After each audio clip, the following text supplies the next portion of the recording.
Ladies and gentlemen, tonight the world is watching one of the most important waterways on Earth as a new crisis unfolds in the Middle East. Iran has announced that it is once again closing the Strait of Hormuz, accusing the United States and Israel of violating a recently negotiated ceasefire agreement. Iranian military officials described the move as only the first step and warned that additional actions could follow if what they call aggression continues. The Strait of Hormuz is not just another shipping lane, it is one of the world's most strategic energy corridors, carrying a significant portion of the global oil and natural gas shipments. Any disruption there has the potential to impact fuel prices, financial markets, shipping routes, and economies around the globe. But here's where the story becomes even more interesting.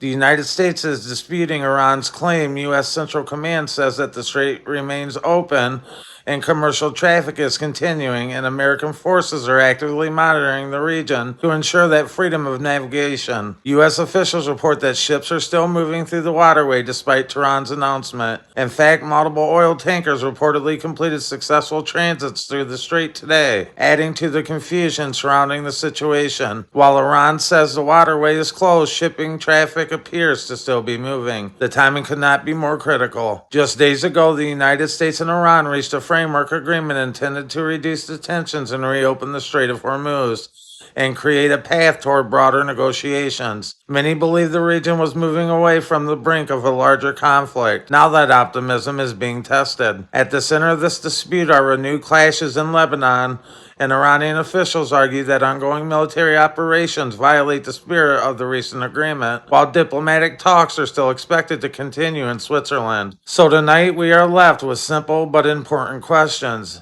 Is this a symbolic warning from Iran designed to gain leverage at the negotiating table, or is it the beginning of a much larger geopolitical confrontation that could affect the entire world economy?